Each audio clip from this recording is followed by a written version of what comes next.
यह दिन था 20 दिसंबर 2020 जब 30 फुट की एक बोट बहामस आइलैंड से फ्लोरिडा की ओर रवाना हुई। जिस बोट में 20 पैसेंजर सवार थे। क्योंकि इस बोट ने पहले भी कई बार बहामस आइलैंड से फ्लोरिडा की तरफ सफ़र किया था, इस वजह से इन लोगों के लिए एक नॉर्मल सफ़र ही था।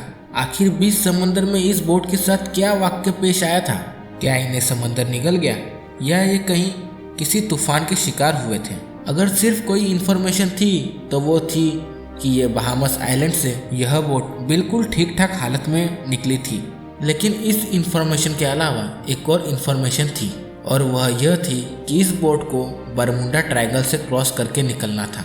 जब अमेरिकन कोस्ट गार्ड्स को इस बात का इल्म हुआ तो एक सर्च ऑपरेशन कंडक्ट किया गया, जो समुद्र के उस हिस्सों में पूरे 4 दिन और 4 रात तक चलता रहा।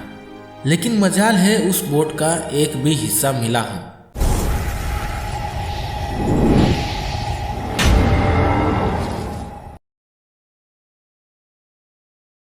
जाने अनजाने में हमने बरमुडा ट्रायंगल के बारे में कई स्टोरीज सुन रखी है। बरमुडा ट्रायंगल समुद्र का एक बहुत बड़ा हिस्सा है जो असल में अटलांटिक ओशन में पाया जाता है। यह ट्रायंगल फ्लोरिडा से बरमुडा आइलैंड और फिर पुर्टो रिको से होकर फ्लोरिडा पर ख़त्म होता है। इस बनने वाले ट्रायंगल का एरिया 8 लाख स्क्वायर किलोमीटर के बराबर है। यानी ये ट्रायंगल पाकिस्तान और टर्की से भी बहुत बड़ा है, जिसको कभी बरमुडा ट्रायंगल या फिर कभी डेविल्स ट्रायंगल के नाम से जाना जाता है। यह ट्रायंगल अपने मिस्टीरियस फिनोमिना की वजह से पूरे दुनिया में प्रसिद्ध है, जहां से गुजरते वक्त शिप्स और एरोप्लेन का कांटेक्ट अपने बेस स्टेशन से अचानक टूट जाता है और वो हमेशा हमेशा के लिए गायब हो जाते हैं। अभी तक शिप्स और एरोप्लेन्स की बहुत बड़ी तादाद इस ट्रायंगल में गुम हो चुकी है। आज तक सिर्फ चंद शिप्स और एरोप्लेन्स का मलबा रिसर्चर्स को समंदर के बॉटम से मिला है, लेकिन वो भी उस जगह पे नहीं जहां पर आखिरी बार रडार पे शो हुए थे। जबकि कुछ का तो आज तक ना ही मलबा मिला और ना ही उनमें सवार पैसेंजर्स के बारे में आज तक किसी को कुछ पता है। समुद्र के इस हिस्से में ताकतवर वॉर्टेक्स पाया जाता है या फिर यहाँ पर सी मॉन्स्टर्स या एलियंस का बसेरा है। आखिर बरमुडा में कुछ तो एबनॉर्मल है, जिससे ना तो ये कभी बड़े से बड़े शिप्स को छोड़ता है और ना ही किसी एरोप्लेन को। यहाँ पर आने वाली एबनॉर्मल्स एक्टिविटीज़ का एक्चुअल रीजन साइंसदानों को मिल चुका है। यह मामला शुरू हुआ था 1945 में, जब यूएस नेवी के 5 टॉर्पेडो बॉम्बर एयरक्राफ्ट एक मिशन पर निकले थे। उन 5 एयरक्राफ्ट में बैठे 14 लोगों के लिए ये रूटीन प्रैक्टिस थी, लेकिन बरमुडा ट्रायंगल के एरिया में आते ही वह 5 बॉम्बर एयरक्राफ्ट यूएस नेवी के रडार से गायब हो गए, और वो भी एक साथ। क्योंकि उस वक्त वर्ल्ड वॉर को ख़त्म हुए कुछ चंद ही महीने गुजरे थे। इसी वजह से यूएस नेवी का शक था कि शायद उनके दुश्मनों ने जहाज़ को गिरा दिया है। उनके तलाश में एक और नेवी एयरक्राफ्ट भेजा गया, लेकिन वो भी हैरत अंगेज तौर पे बरमुडा ट्रायंगल के एरिया में आते ही रडार से गायब हो गया, और ना ही इस तरह कभी उस 5 बॉम्बर एयरक्राफ्ट का और उनके साथ उस रेस्क्यू जहाज का ना ही कोई पता चला। यही वो हादसा था जिसके बाद बरमुडा ट्रायंगल को खौफ के नज़रों से देखा जाने लगा। लेकिन इस हादसे के ठीक 10 साल पहले यह वाक़या एक और जहाज के साथ हो चुका था, लेकिन खुशकिस्मती से वो लोग अपना जान बचाने में कामयाब हो चुके थे। George and David US navy में ऑफिसर थे। अचानक इन्हें अपने पिता की मौत की खबर मिली और इन्हें प्राइवेट एयरक्राफ्ट में बैठकर अपने होम टाउन जाना पड़ा। जहाज को बरमुडा ट्रायंगल के ऊपर जाते ही 20 मिनट ही गुजरे थे कि पायलट ने इनको बताया कि जहाज के तमाम इंस्ट्रूमेंट काम करना बंद हो गए हैं। ना ही पायलट को उसके फ्यूल का अंदाज़ा था और ना ही उसका रेडियो काम कर रहा था, और ना ही उन्हें इस बात का अंदाज़ा था कि वो किस डायरेक्शन में जा रहे हैं। इन दोनों भाइयों का कहना था कि इतने ऊंचाई पर होने के बावजूद ना ही इन्हें ना ही कोई शिप नज़र आ रही थी और ना ही ज़मीन का छोटा सा भी हिस्सा।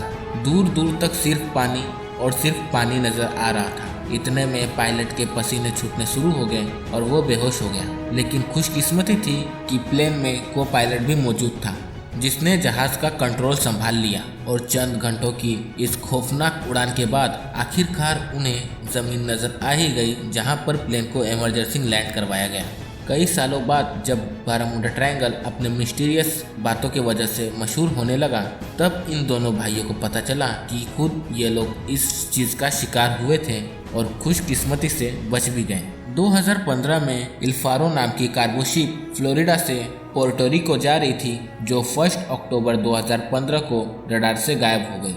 यूएस कोस्ट गार्ड और अमेरिकन एयरफोर्स ने एक कंबाइन सर्च ऑपरेशन किया। पूरे 1 महीने सर्च के बाद अल्फारो सतह समंदर से 15,000 फीट नीचे समंदर के बॉटम पे पाई गई। शिप के कैप्टन से जब आखिरी कांटेक्ट हुआ था, तब ऐसा लग रहा था कि शिप में पानी आ चुका है और वो अल्फारो से होने वाला आखिरी कांटेक्ट था। 23 फेब 2017 को टर्किश एयरलाइन का एक फ्लाइट TK-183 क्यूबा के शहर हवाना में लैंड करने वाला था और इसी के वजह से उसे बारामुंडा ट्रायंगल के ऊपर से गुजरना पड़ा। लेकिन अचानक पायलट ने कंट्रोल टावर को रिपोर्ट किया कि जहाज बिल्कुल एबनॉर्मल बिहेव कर रहा है, जिसकी वजह से पायलट ने तुरंत जहाज का रुख बदल दिया और हवाना के बजाय डालिस एयरपोर्ट पर जहाज को लैंड कराकर 440 पैसेंजर की जान बचा ली। इस तरह के कई और इंसिडेंट्स बारामुंडा ट्रायंगल के हदूद में पेश आ चुके हैं। कई तो इंसिडेंट्स रिपोर्ट हुए जिनकी लिस्ट विकिपीडिया पर मौजूद है, लेकिन चंद इंसिडेंट्स ऐसे भी थे जो आज तक कभी रिपोर्ट नहीं हुए। 1967 में क्रिसमस वाले दिन एक अमेरिकन बिजनेसमैन जिसका नाम बुराक था, जो अपने लग्जरी बोट में मियामी बीच की तरफ गया था, लेकिन थोड़ी ही देर बाद बीच गार्ड्स को बुरॉन की कॉल आई और बताया कि उसके जहाज की किसी ठोस चीज से टक्कर हुई है। जब गार्ड्स वहां पे पहुंचे तो ना ही वहां पर उन्हें कोई यॉट मिली और ना ही बुरॉक का कोई नामो निशान था। भगवान जाने कि समुद्र में कौन सी चीज से टक्कर हुई थी। ये रात बुरॉक के साथ ही हमेशा के लिए दफन हो गई। बारामुंडा ट्रायंगल के रोंगटे खड़े कर देने वाले मिस्ट्रीज हर नए वाक़यात के बाद एक बार फिर से लोगों के जहनों में ताज़ा हो जाती हैं और हर बार की तरह इस मिस्ट्रीज का जवाब ढूंढने के लिए साइंसदानों की खोज एक बार फिर से शुरू हो जाती है। लेकिन इस बार साइंटिस्ट ने कुछ ऐसे ठोस सबूत तलाश किए हैं जिससे साबित होता है कि शायद यह मिस्ट्री सॉल्व हो चुकी है। यूनिवर्सिटी ऑफ कोलोराडो से ताल्लुक रखने वाली एक अमेरिकन साइंटिस्ट की टीम ने सैटेलाइट से बारामुंडा ट्रायंगल की बारीकी से जांच की। इस जांच में उन्हें कुछ ऐसा देखने को मिला जिसे आज से पहले किसी ने नहीं देखा था। उन्होंने नोटिस किया कि बारामुंडा ट्रायंगल के ऊपर कुछ ऐसे क्लाउड बन रहे हैं जो ना ही स्क्वायर हैं और ना ही सर्कल, बल्कि ये क्लाउड हेक्सागोन के शक्ल जैसे हैं और इनका साइज 88 किलोमीटर जितना बड़ा होता है। एक्सपर्ट टीम का मानना है कि ये क्लाउड कोई आम क्लाउड नहीं बल्कि ये एयर बॉम्ब क्लाउड हैं। यानी जब ये अजीब किस्म के बादल बनते हैं तब इनके नीचे बहुत ही जोर हवा के झोंके चलते हैं जिनकी स्पीड 250 किलोमीटर प्रति घंटे की हो सकती है। हवा की झोंकों की स्पीड इतनी तेज होती है कि ना ही कोई हवाई जहाज आसानी से उड़ सकती है और इनके वजह से पानी में जो लहरें बनती हैं जिनके वजह से इनमें कोई बड़ी से बड़ी शिप भी नहीं तैर सकती। साइंटिस्टों का कहना है कि शायद बारामुंडा ट्रायंगल में होने वाली घटनाओं के पीछे ये भी एक वजह हो सकती है। उम्मीद है कि मिस्ट्री ऑफ वर्ल्ड के इस एपिसोड को भी आप भरपूर लाइक और शेयर करेंगे। मिलते हैं अगले वीडियो में, तब तक के लिए जय हिंद, जय भारत।